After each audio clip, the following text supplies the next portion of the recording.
Good morning, guys. Welcome back to 1080p. It is still technically morning. I win.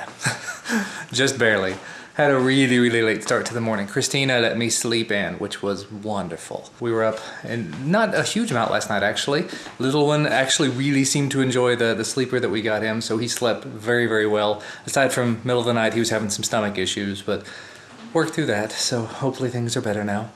Had a package arrive this morning. USPS showed up. No, FedEx showed up bright and early this morning.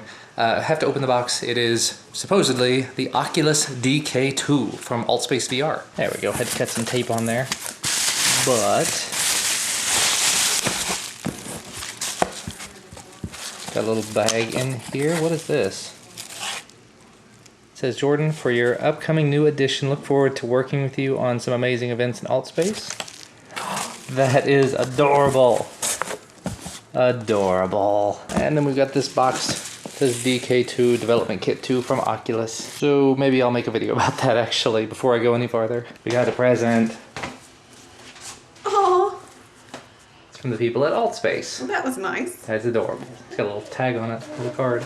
Oh, 6 months. 6 months. So it's going to be a little while before he fits into Well, that. it'll be fine though, because it's short sleeves. So Exactly. it'll be It's going to be summer, so look at that. The AltSpace VR baby. I don't think he'll fit into the Oculus, but once he's old enough, I'm sure we'll put him in VR too. Note 2. There's a note. I read that. But there he is. And there's Duncan. I don't think Duncan would fit into it. What? Whoa, that's cool. I'm really good at it. Yep. And he's just snoozing. Then just hanging out. Got a better night's sleep, a little bit.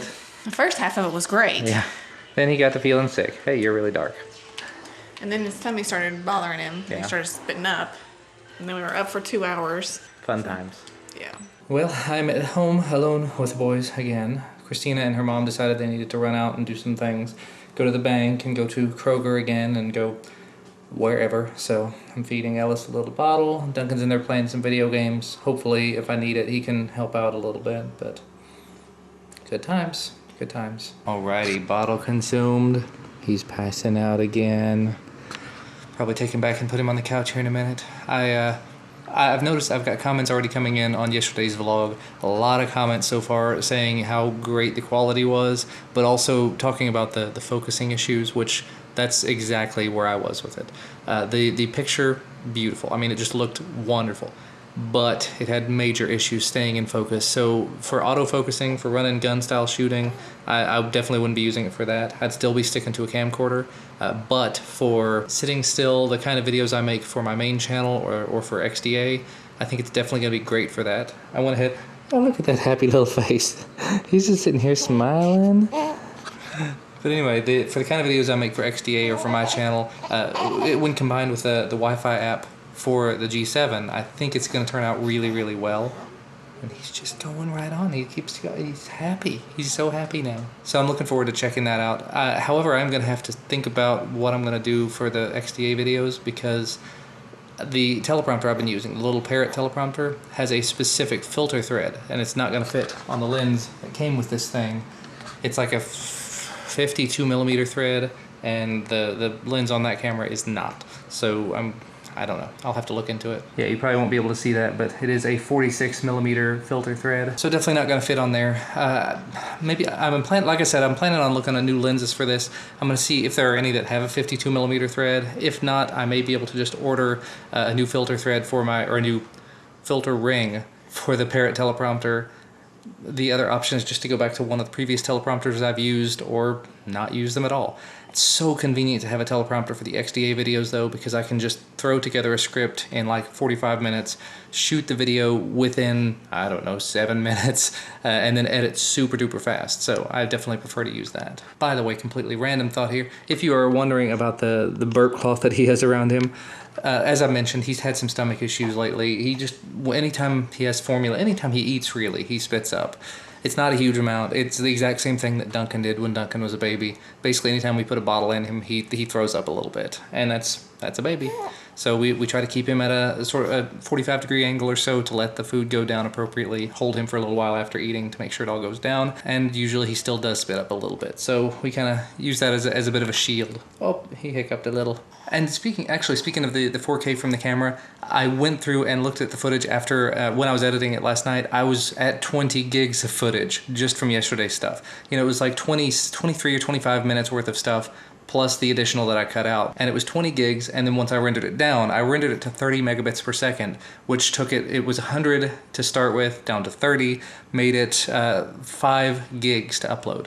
If I had done it at the 100 megabits that it started at, it would have been 14 gigs, I think, which would not have made it up by 10 o'clock this morning, because slow internet. I'm fortunate to live in an area where we have good download speeds, but our upload speeds are just not great. 3 megabits per second, which means that a 5 gig file takes hours and hours. We're talking 6, 7, 8 hours at least. And yet other news, last night while I was uploading the vlog, while I was watching the video and everything, I don't know if this is somebody you've ever heard of, but there's a guy named Adrian Bliss. He's got about 40-something thousand YouTube subscribers, and for fun, in November, he did what he called Vlogvember, where basically he just sort of made fun of the tropes and the stereotypes that daily vloggers do, that a lot of the really popular vloggers like Casey Neistat and Ben Brown and Fun with Louie and Fun for Louie, Food for Louie, whatever his vlogging channel name is.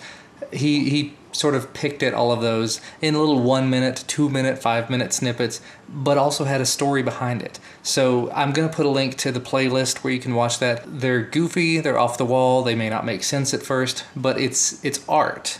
It's not meant to be taken seriously, and it's just a beautiful story. I don't know, like I said, I watched all of it back through. That's what I was getting at. I watched the whole 30-day Vlogvember back through. I'm finishing it up right now while I'm sitting here holding Ellis.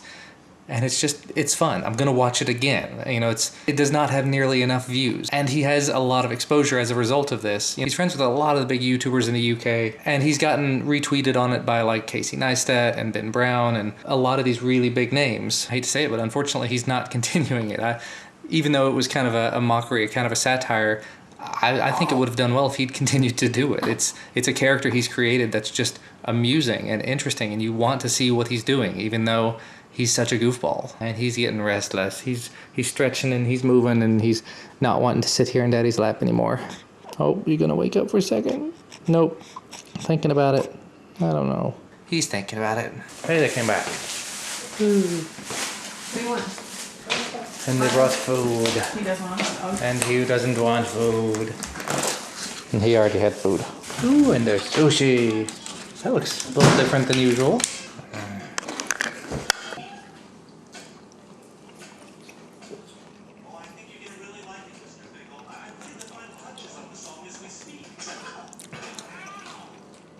A little too much wasabi. Well, much later at this point. It's like 4 o'clock. It's been a bit of a bummer of an afternoon. Christina just came to the bad realization that we've paid an awful lot of money to people, hospital-related people so far, for Ellis, for doctor visits, for whatever else. We thought we'd paid everything off because they made us pay it all off in advance. And that was great. But now that it's all over, bills have started coming in. So as opposed to and I'm just going to go ahead and say it, as opposed to about $1,000 that we've already paid directly to one of the hospital companies, they've come back with, well, that covered the doctor. That didn't cover your hospital stay. That didn't cover the anesthesiologist. That didn't cover the ultrasounds. That didn't... Like, wait, aren't you all the same company? Well, no, not exactly, not entirely. So when they told you that everything was paid for, it wasn't exactly all paid for. So it's like another $1,000 coming. We can handle it, it's fine, don't worry. But then on top of that, there's gonna be bills from the anesthesiologist.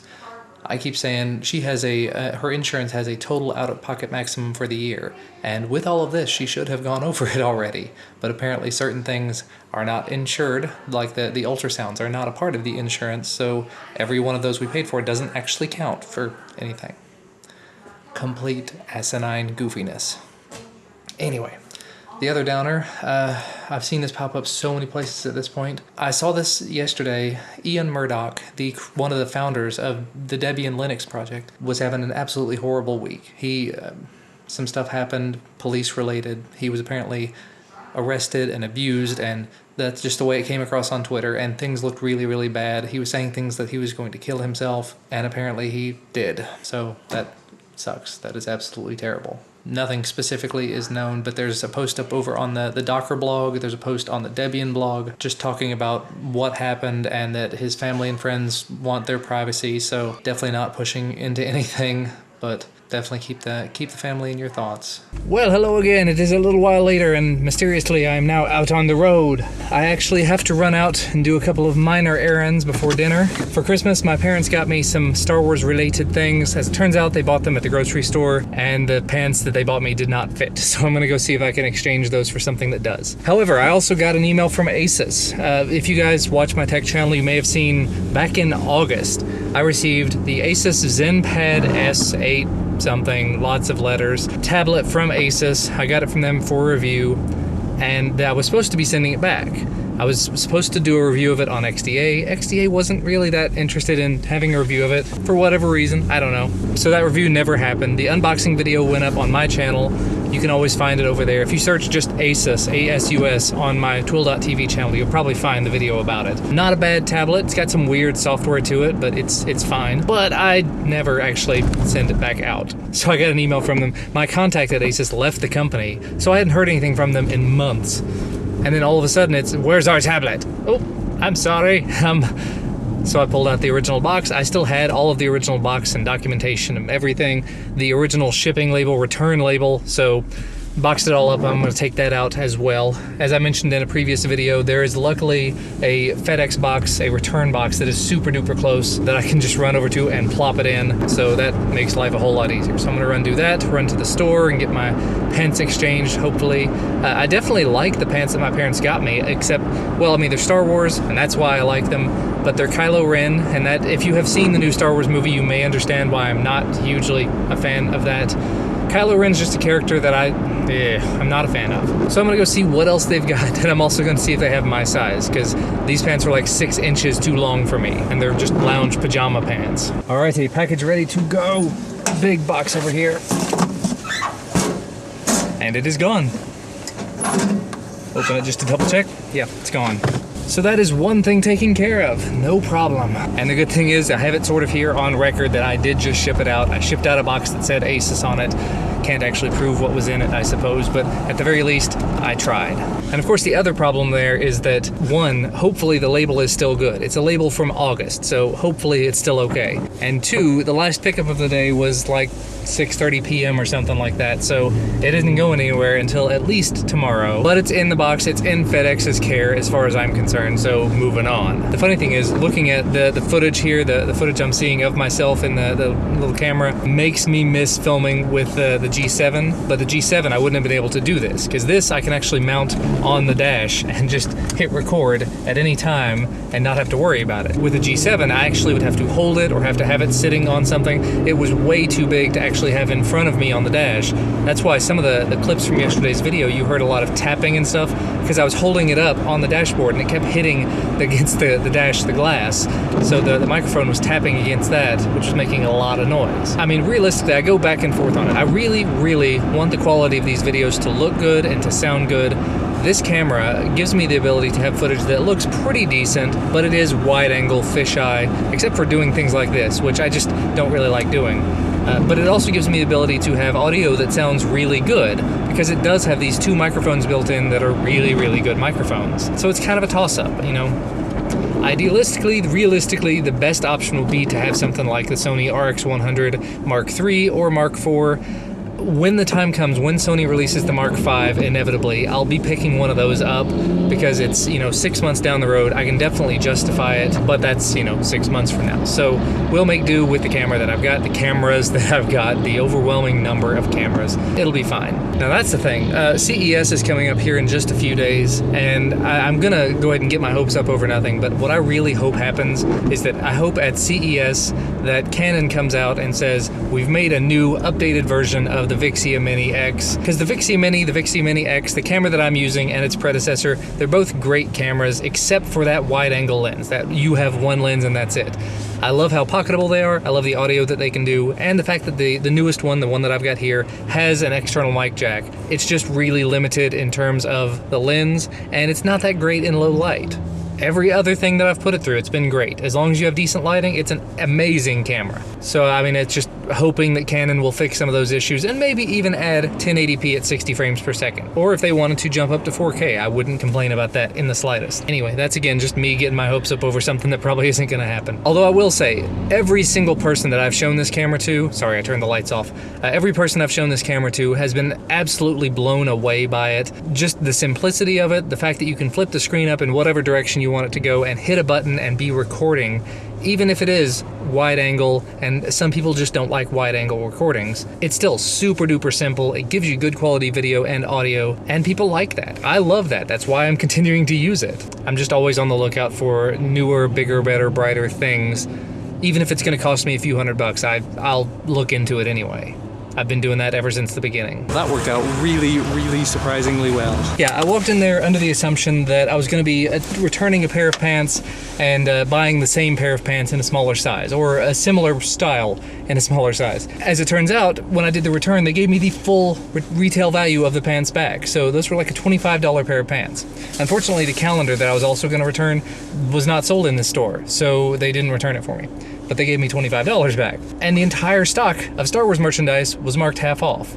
So the $25 pants were $12 a pair, and then there was a whole stack of t-shirts that were all $20 t-shirts marked down to 10. So I got an Empire Strikes Back t-shirt that is ridiculously awesome and blue and my size, and yes. Time to go home now. I'll show Christina all this stuff on camera at the same time, so woo! I should say, I felt super duper bad in there. I had so many issues. I did the self-checkout, which really should be simple, you know, just scan your card, scan the things, and then move on.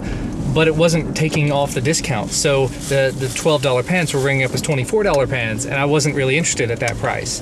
So I ended up having to get the attendant to come over and help me out, and you know, he was just voiding this and voiding that and putting things back on, and finally he was just like, "You're set, finish it up and go," because even running my card had problems, and I felt super duper bad, but he was so patient and he was helpful, and now I have 3 new Star Wars items instead of the one that I went in there with. So I've ended up picking up 2 pairs of pants and 1 t-shirt, and I think I paid $34, whereas I went in there having $25 in hand after returning those. So I'm a little bit over, but I think I'm okay with that. I'll show you the pants and shirt. It's awesome. Boo, I'm back. Is he awake? Hello there, little awake one. He's had his food? Yeah. Had my food. Well, that worked out amazingly well. Super duper well. How so? When I did the return, they gave me back the full retail price of the pants. So they gave me back $25. Sweet. And all the Star Wars stuff was half off. So the pants were $12 a pair, and the shirt was $10. And it's an Empire Strikes Back shirt. That is really awesome. That's awesome. And I have another new Star Wars t-shirt. Yep. Force Awakens one, let's see them all. And the pants are original Star Wars trilogy pants. So it has like Millennium Falcon and AT-ATs and Darth Vader and Yoda, and They're a medium. yeah, they're size medium also, so hopefully they won't be ridiculously long. And there's also a little canister with pants, can pants, of Darth Vader, and they were $12. So I'm good with this. He's good with this as well. Of course, he's against the idea of pants, apparently. No pants. But it is time for a little bit of dinner, having a little bit of grilled cheese and chili. And I went ahead and put some jalapenos in my chili, because gotta have a little bit of spice, a little bit of extra flavor. There we go, that should give you a little bit of a better look at the things I picked up. Here's the Empire Strikes Back t-shirt. You got Vader and Yoda and Luke and C-3PO and everything, R2-D2. And in these pants, these are original trilogy Star Wars pants, as opposed to the Kylo Ren ones I mentioned earlier. So you've got Jabba up around where your belly will be, Luke and Vader lightsaber battling, Millennium Falcon, AT-ATs on Hoth, Darth Vader, never mind. You have Boba Fett, R2-D2 and C-3PO, and Stormtroopers, and Yoda down here, and it just sort of repeats after a point, but loads and loads. I love that pattern. It's awesome. And then Darth Vader pants. Just repeated Darth Vader heads. They also had Stormtrooper ones, which I'm super tempted to go back for. But the Vader pants actually came in this little interesting tin. I don't think I'll probably use that for anything, but it is there in case we decide to do something with it. It's just sort of like that. There you go. But I was super duper pleased with that. You know, you walk in with a pair of pants that, as it turns out, have been completely clearanced down to nothing. I'm going to be going back and keeping an eye on it, because if they clearance them down even farther, I'll probably pick up another pair. Never hurts to have some spare pajama pants. So Christina picked up these, they're Jones Soda, but they're Jones Soda stripped. So they have no juice in them, they have cane sugar in them though, and for whatever reason, they're only 30 calories for a bottle. So she decided she wanted to try one. She, you know, new baby and everything, you get dehydrated pretty quickly, so she wants something to drink. She's had a lot of water today, but she wants a little something with flavor, so I thought I would give this a little try and then take it to her. This is orange mango flavored. I don't know about that one. So little man has had a bath. He's had his nails trimmed for the first time. You have to see this. Look at that. That is a Dr. Evil face if ever I've seen one. Yes, Mr. Bond. I expect you to die. That's an adorable little evil baby. Adorable. And there you go. There's me looking all swanky and Star Warsy, and not swanky in the slightest, but wearing my little pajama pants, and it's not a button fly, it's an open fly, which is a little disturbing. But they're definitely super duper comfortable, and they're a little bit long, but they're not too long. And the shirt, as long as it doesn't shrink too much, I think it's gonna be all right. It's the right length. The sleeves are a little bit short, but we're good. For 10 bucks, definitely. I would definitely foresee wearing these pants an awful lot as the cold weather approaches. Because when I'm working at home, yeah, these gonna be perfect. And these pants are kind of a, I don't even know how to equate them. It's almost like a fleece, but not. It's not as staticky. The other ones that I bought are more of a t-shirt material, so that'll be good for the nights where it's a little bit, it's not cold, but it's cool, so that'll be good. These will be good for when it gets decently cold out there. Again, they're not fleece, they're not flannel, they're, I don't know, polyester something. Comfortable though. But you know what? Everybody is headed to bed now, so I probably ought to go ahead and finish this up. I've just noticed the video. I've been editing the vlog while everybody went to bed. The vlog is well over 20 minutes at this point, so I probably ought to wrap things up. And because I haven't charged this camera in a few days, it's running low on battery. So as always, thank you guys so much for watching. Thank you for your continued support. Thank you for spending the day with me and my family and listening to me babble on about cameras, as I am wont to do. Hopefully you're enjoying these videos for the content of the videos and for spending time with me and hanging out with me. Not that that's gonna make my head any bigger, but it does give me an outlet. It gives me a way to reach out to people and to get the crazy out of my brain and into yours. So thank you for that. Thank you for just being there. After the stuff I talked about earlier with Ian, for a lot of people, just having an outlet, just having someone that they can turn to, just having someone they can talk to, even if it's a camera or people that are thousands of miles away on the other side of the camera, it can make a difference. So thank you guys. As I always say, thank you so much for watching, and we will see you again tomorrow. Bye guys.